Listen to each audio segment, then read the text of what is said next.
My son's attracted to boys, and I'm okay with that. And one of my daughters is attracted to women. Bro, I don't know what you're talking about. This was crazy, bro. Been able to ascertain our victim is an openly gay male, was an openly gay male who was engaged in a online relationship with the suspect. They ended up meeting at that location on June 23rd, and the suspect ends up shooting and killing my victim and then fleeing on foot.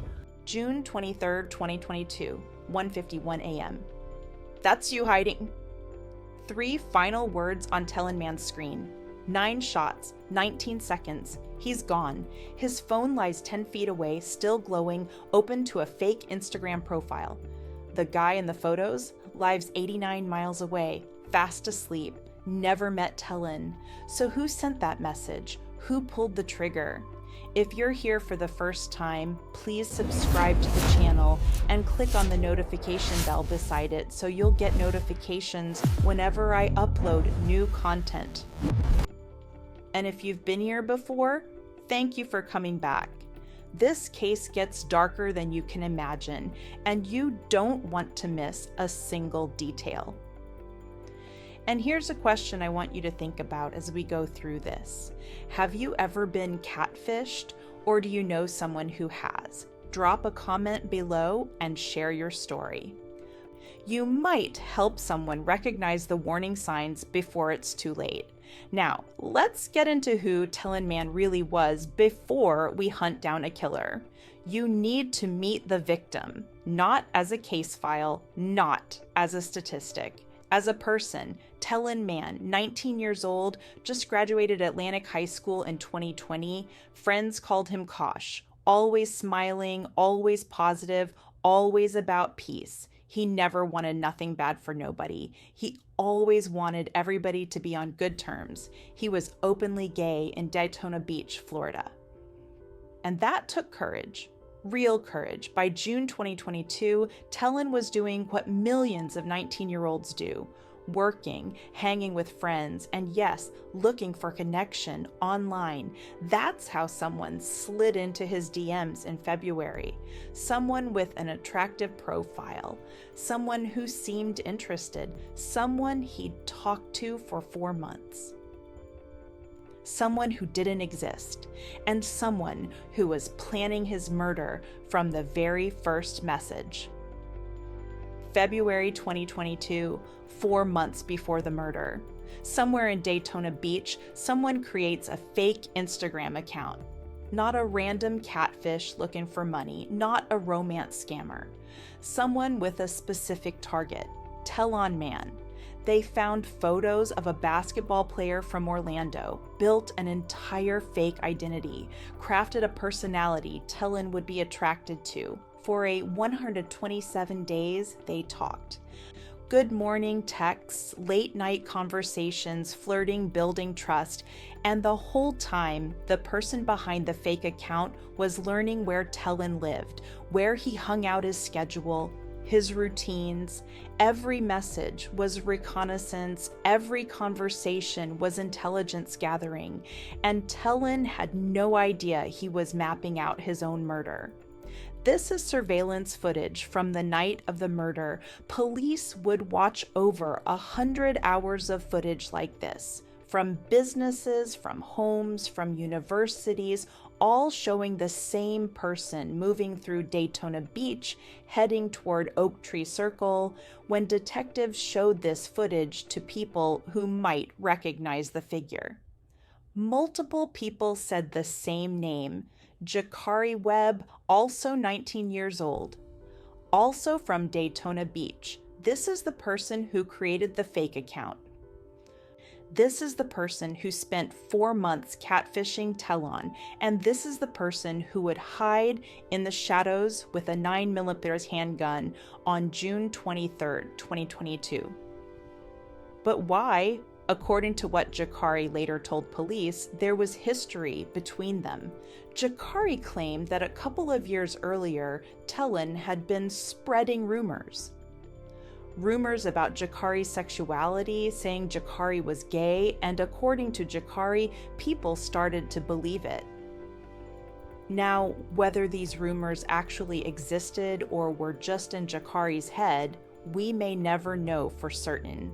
What we do know is that Jakari became obsessed with this perceived slight, consumed by it, enraged by it, and rather than confronting Telen directly, Jakari decided to do something far more sinister. He decided to get back at Telen, but not with words, not with a confrontation, with murder. In February 2022, Jakari created that fake Instagram account. He found the Instagram of a semi-professional basketball player from Orlando, an attractive guy, the kind of person who'd get attention on social media.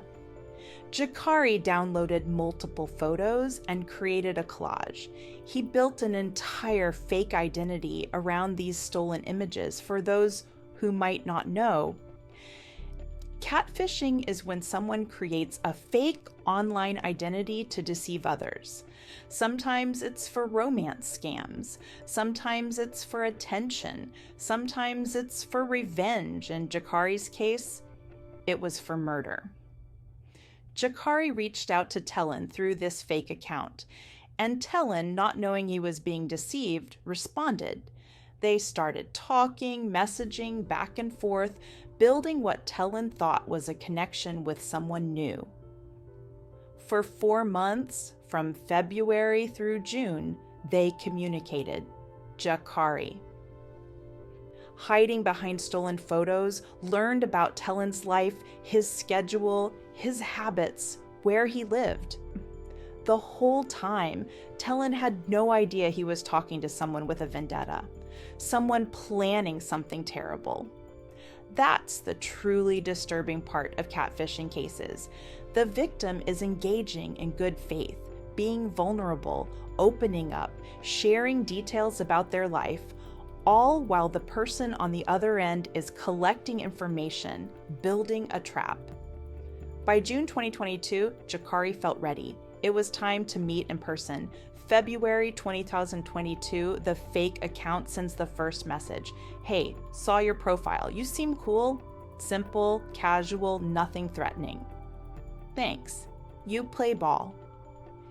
And just like that, the conversation begins. Over the next few days, they're messaging constantly. February becomes March. March becomes April. April becomes May.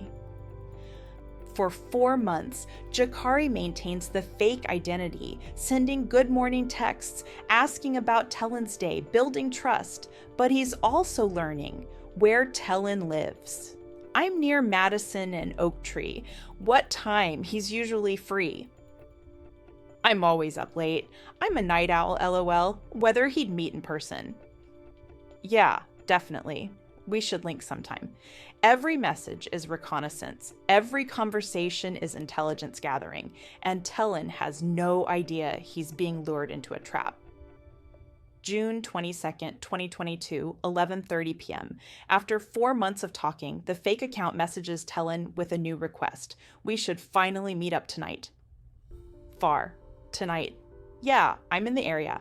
Let's hang. Telen is excited. This is the person he's been talking to for months. Okay, where you want to meet? How about that gas station near you? Public place. Seems safe. Telen agrees, but over the next 2 hours, the location will change 3 times. First the gas station, then a different street.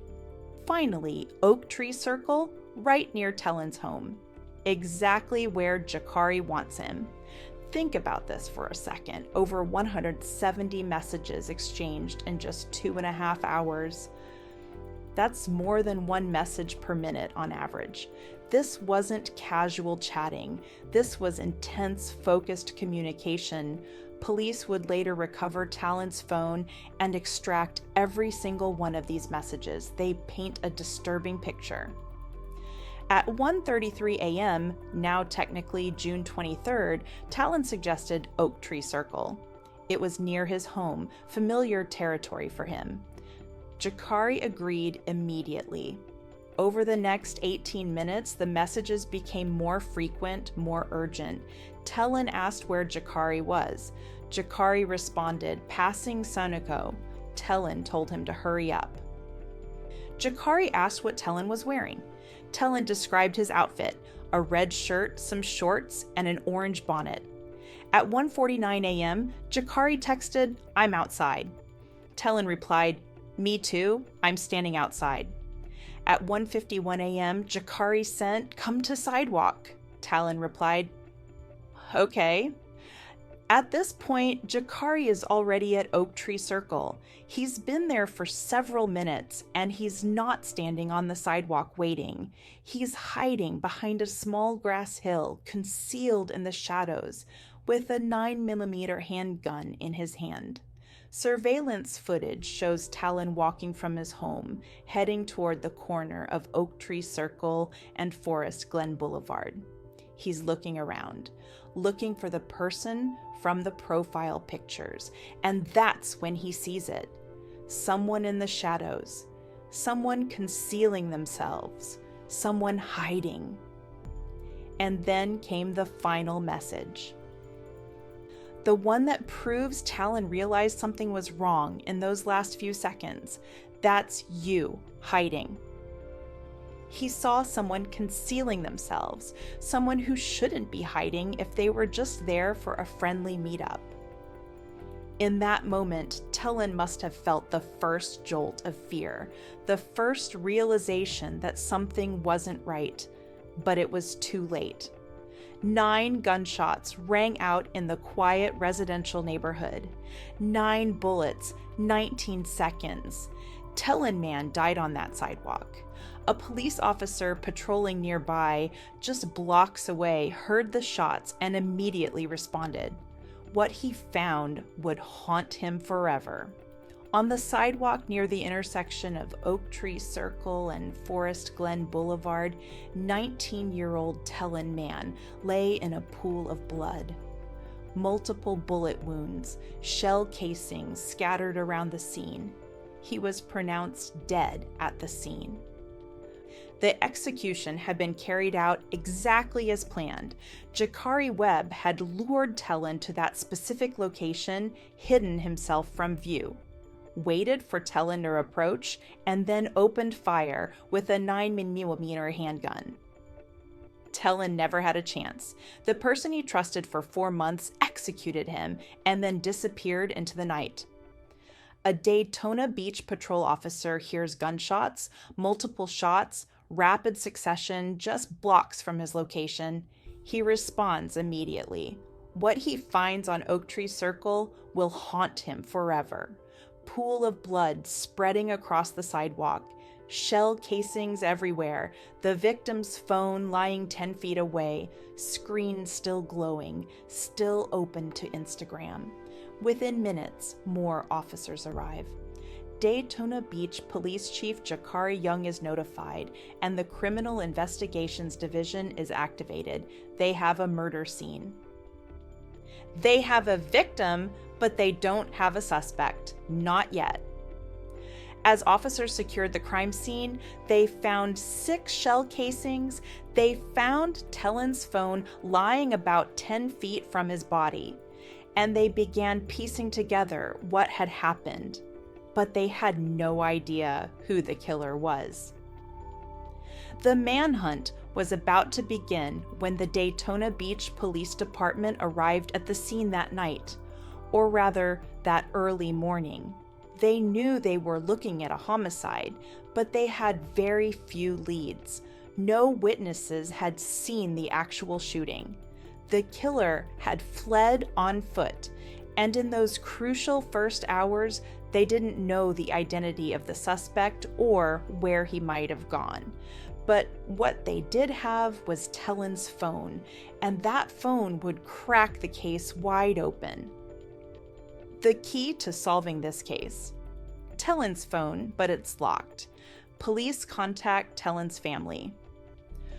Telen's sister, Tikija Mann, provided police with the passcode to her brother's phone. When detectives accessed it, they found the entire text conversation with the fake Instagram account, over 170 messages from February through June. Every message time-stamped, every message preserved, a digital trail leading right up to the murder. Now they needed to figure out who was behind that fake account. But the account Telen was messaging? It's fake. The photos are stolen. The person in the pictures had no idea his images were being used. The real basketball player is from Orlando. He's never been to Daytona Beach, and he'd never heard of Telen Mann. Someone created a duplicate account, stole his identity, and used it to catfish Telen. But who? That's what detectives needed to find out. This is where the investigation became a massive undertaking. Police Chief Jakari Young assembled his Criminal Investigations Division for what would become a non-stop investigation for 5 days straight. Detectives worked around the clock. They reviewed surveillance footage, and when I say reviewed, I mean they watched over 100 hours of video from multiple sources, security cameras, from nearby businesses, surveillance from Bethune-Cookman University traffic cameras, private residential cameras, anything that might have captured the killer's movements before or after the shooting. Detectives began watching. Every camera, every angle, every frame.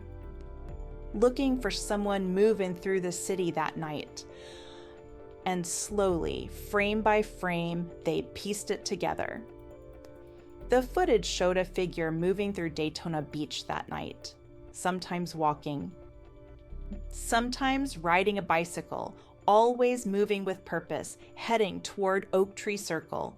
Here's a figure at an apartment complex at 1:10 a.m. Same figure at a business at 1:25 a.m. Riding a bicycle past Bethune-Cookman University at 1:35 a.m. Walking near the city yard at 1:45 a.m. The cameras captured this person at different locations along the route. Each camera captured the figure getting closer to Oak Tree Circle. And then the figure, arrives at the location. In one piece of footage, you can see the figure arrive at the location. Then something chilling. The person kneels down behind a small grass hill at the corner of Oak Tree and Forest Glen, hiding, concealing himself exactly where Telen would approach. The video shows Telen walking around that grass hill, and then the figure stands and fires multiple shots.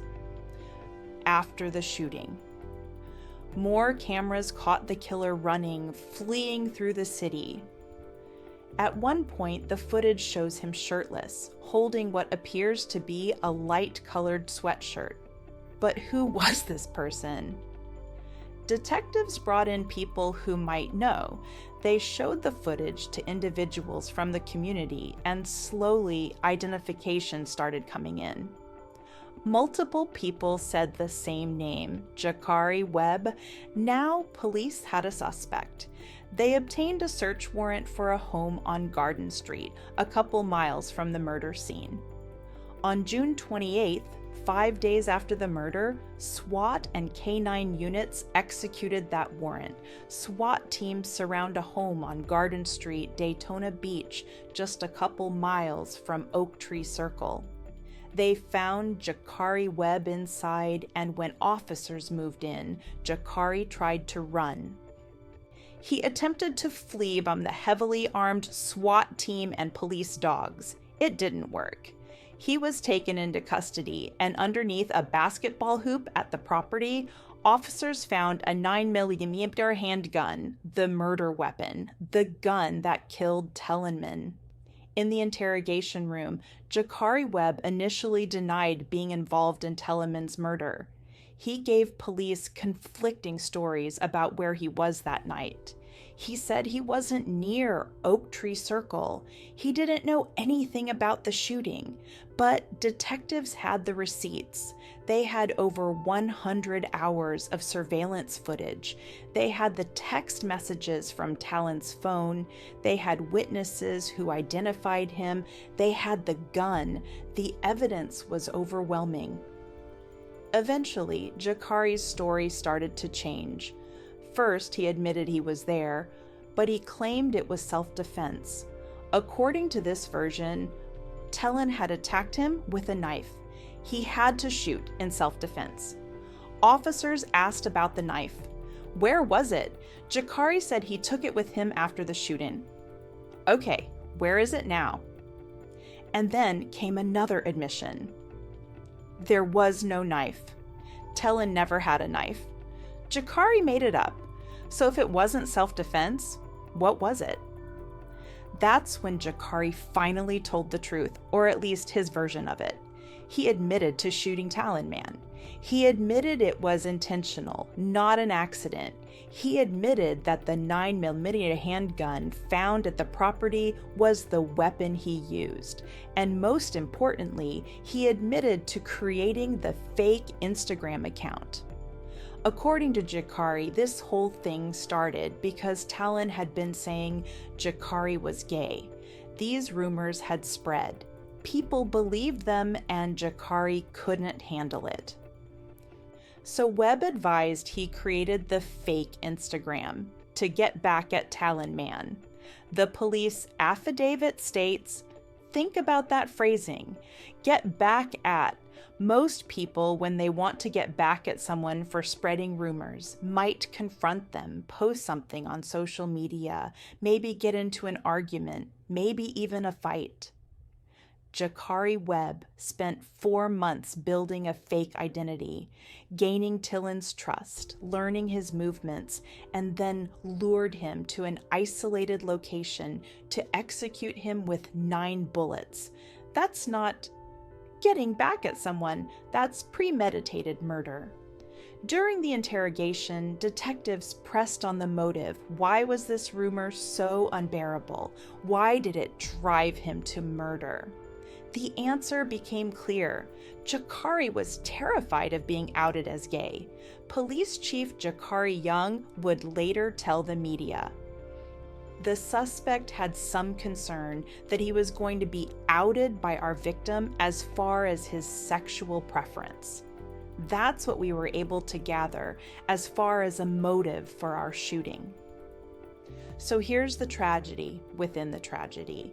If Jakari was struggling with his sexuality, if he was afraid of what people would think, if he was dealing with internalized homophobia, those are real struggles. There are resources, there's therapy, there are support groups. But instead of dealing with his feelings in a healthy way, Jakari chose violence. He chose to end another person's life rather than confront his own truth. And in doing so, he destroyed 2 lives. Telen's ended on that sidewalk. Jakari's would end in a prison cell. Police Chief Young summed it up perfectly at a press conference. You have 2 19-year-olds who barely lived. They just started their lives. You basically have 2 lives lost. One to the grave, the other to the prison system. 2 19-year-olds who barely lived. 2 lives lost, 1 to the grave, 1 to the prison system. Jakari Webb was charged with first-degree murder. He was also charged with a probation violation. Turns out he was already on probation and resisting arrest for trying to flee from the SWAT team. He was held without bond at the Volusia County Jail, and prosecutors began building their case, a case that would take nearly 2 years to get to trial. April 2nd, 2024, nearly 2 years after Telen Mann's murder, Jakari Webb's trial began. At the Volusia County Courthouse in DeLand, Florida. Jacker, now 21 years old, sat at the defense table with his attorney, Gordon Fenderson. Across from him, Assistant State Attorney Mark Interrogation prepared to present the prosecution's case. The stakes couldn't be higher. This was a first-degree murder charge. In Florida, that means the possibility of life in prison without parole. In his opening statement, Interrogation laid out the prosecution's theory. He told the jury he didn't know exactly why Jakari had catfished and killed Telen. The full psychological motivations might remain a mystery, but what he could prove beyond any reasonable doubt was that Jakari Webb was the killer. The defendant don't know why lures him out and shoots him 7 times, Interrogation told the jury. The prosecution showed crime scene photos. Jurors saw Telen's body on the sidewalk, the pool of blood, the small yellow markers indicating where shell casings, Telen's phone, and other evidence had been found. It was brutal, visceral, real. Defense attorney Gordon Fenderson took a different approach. He didn't deny that a murder had occurred. He couldn't. The evidence of Telen's death was irrefutable. Instead, he argued that the state couldn't connect Jakari Webb to the crime. One of the things the evidence does not do is connect this crime to Mr. Webb, Fenderson told jurors. It was a bold strategy, but was it realistic given the mountain of evidence? The prosecution's star witness was former Daytona Beach police detective Joseph Roses. He'd been one of the lead investigators on the case, and he walked the jury through everything police had found. First, the text messages. Detective Roses testified that police had recovered the entire conversation between the fake Instagram account and Telen from Telen's phone. Over 170 messages. And through their investigation, they'd linked Jakari's personal cell phone to that fake account. The defense tried to poke holes in this. How could they be sure it was Jakari's phone? Couldn't someone else have been using it? But the prosecution had more. Detective Roses then presented the surveillance footage, hours and hours of video from multiple cameras throughout Daytona Beach. The figure moving through the city that night, arriving at the location, hiding behind the grass hill, standing and firing. Fenderson questioned whether the person in the videos could be definitively identified as Jakari Webb. The footage wasn't always crystal clear. The person's face wasn't always visible, but then came the testimony that sealed it. Multiple people who knew Jakari Webb had identified him in the surveillance footage. They recognized his build, his movements, his mannerisms. These weren't strangers guessing. These were people who knew him. Detective Roses testified that he had matched up specific details from the video to details about Jakari. At one point in the footage, there's a flash, like from a phone screen. Roses had found a selfie that Jakari sent to Telen's Instagram account around that exact time. The timing matched perfectly.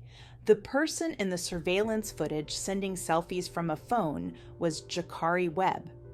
During cross-examination, the defense tried one more angle. They questioned how Roses had identified Webb, asking about what photo was shown to witnesses. Roses initially misspoke, saying they'd used a recent jail photo of Webb. This created a brief controversy because it suggested Webb had a criminal history, which could prejudice the jury. The defense immediately moved for a mistrial. The judge called a recess. When court resumed, Judge Randall Rowe III denied the mistrial motion. However, he did order Detective Roses to return to the stand and correct his testimony. Roses clarified that it was actually a driver's license photo, not a jail photo. Crisis averted, the trial continued. Throughout the proceedings, one thing was notably absent from the prosecution's case: a detailed discussion of motive. While Interrogation mentioned he didn't know why Jakari did it, he didn't dive deep into the internalized homophobia angle, the rumors, or the catfishing schemes underlying psychological factors. Why? Because in a first-degree murder case, you don't need to prove motive. You need to prove the defendant committed the act and that it was premeditated. The why is less important than the what and how, and the prosecution had proven the what and how beyond any doubt. The fake Instagram account. The 170 messages, the surveillance footage showing Jakari arriving at the location, the video of him hiding behind the grass hill, the text message, "That's you," hiding right before the shooting, the 9 shell casings, the 9 bullet wounds, the 9 Muiminar handgun found at Jakari's location, piece after piece after piece of evidence. After both sides rested, the jury began deliberations. 2 hours, that's all it took. After 2 years of investigation, 5 days of manhunt, nearly 2 years of pretrial proceedings, and a multi-day trial, the jury needed just 2 hours to reach a verdict. Guilty, first-degree murder. Jakari Webb showed no visible emotion as the verdict was read. He'd been convicted of the execution-style killing of Telen Mann, but the proceedings weren't over yet, because in Florida, first-degree murder carries a mandatory sentence. Judge Rowe didn't need to wait for a sentencing hearing. He didn't need to hear from both sides about what the appropriate punishment should be. The law was clear.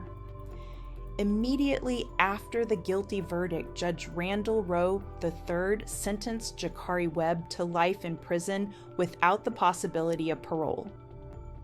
No chance of getting out, no parole hearings in 25 years, life means life. Jakari would be 21 years old forever in the eyes of the criminal justice system. That's how old he'd be for the rest of his life behind bars. State Attorney R.J. Larissa released a statement after the sentencing. The defendant's execution of our victim was a classic example of premeditation. He lay in wait, armed with a semi-automatic handgun. The fact that he shot our victim 9 times leaves no doubt that his sole intention was murder.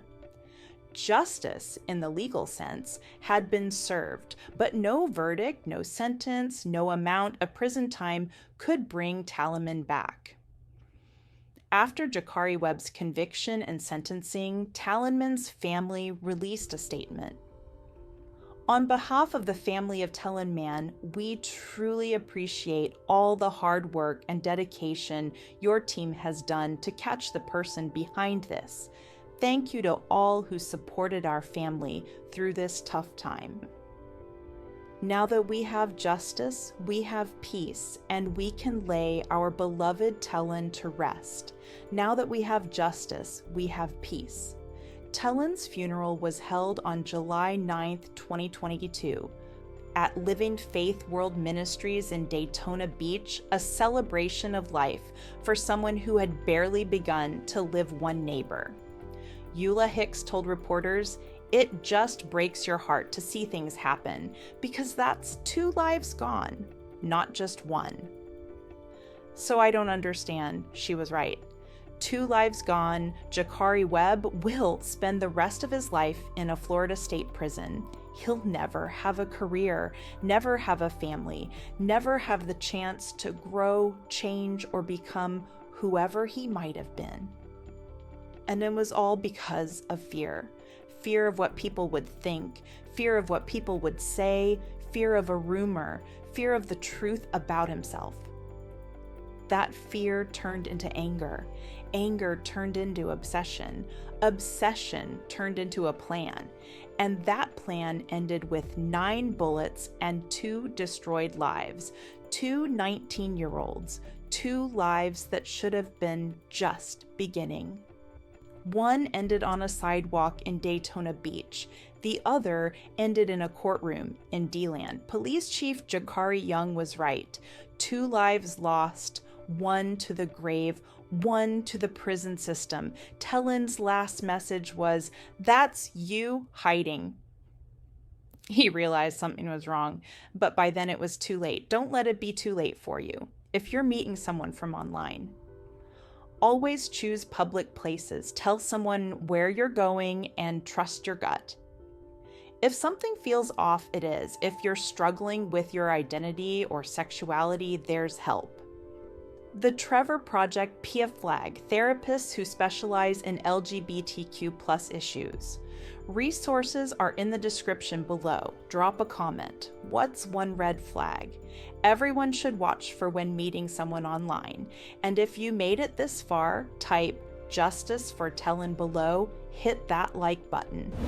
Subscribe for more deep dive cases that matter. Stay safe out there. Rest in power, Telen Mann.